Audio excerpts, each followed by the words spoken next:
আগে এই ভিডিওটা দেখো, আমি একটা ভিডিও দেখাচ্ছি, তারপর তোমাদের সাথে কিছু বলবো। দর্শক, উনি একজন সেলিব্রিটি এটাই জানতাম, কিন্তু প্রার্থী ডিক্লেয়ার করার আধ ঘন্টার মধ্যেই টিএমসির আইটি সেলের বা বিভিন্ন রকম অনলাইনে যেসব ছবি ভাইরাল হয়েছে, তাতে আমার মনে হয়েছে যে বিধানসভার মতো পবিত্র জায়গায় পাঠানোর জন্য বা আইন প্রণয়নকারী সদস্য হিসাবে পাঠানোর জন্য মানুষ আমাকে ভুল বুঝতে পারে।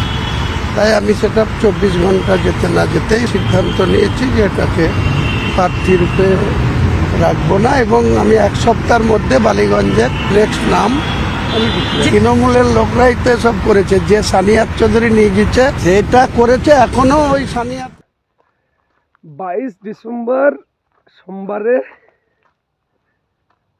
নিশা চ্যাটার্জি, হুমায়ুন কবির একজন প্রার্থী ঘোষণা করেছিল, ওনার নাম হচ্ছে নিশা চ্যাটার্জি।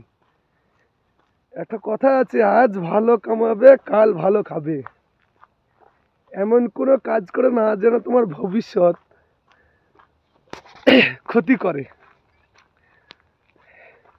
একটা কথা, যদি তুমি এরা ভালো জায়গায় পেয়েছিলে, যে তোমাকে প্রার্থী ঘোষণা করেছিল, সে না জানতে করেছিল, কিন্তু তুমি এমনই কিছু আগে করে থুয়েছো যে তার জন্য আজকে তোমাকে ভোগান্তি করছে, কষ্ট পেতে হলো।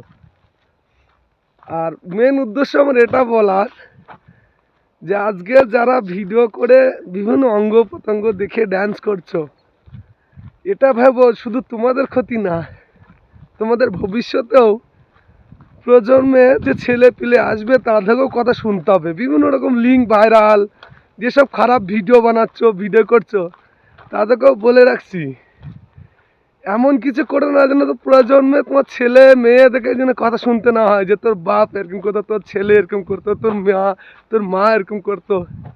ওইসব ইউটিউবার, ফেসবুক, অনেকেই ইনস্টাগ্রাম করার অনেক মেয়েদের আছে, যে এমন এমন কথা এমন এমন চলছো, যে তোমাদেরকে ওইসব কথা যেন না শুনতে হয় ভবিষ্যতে, এরকম ভাবনা চিন্তা করে করো।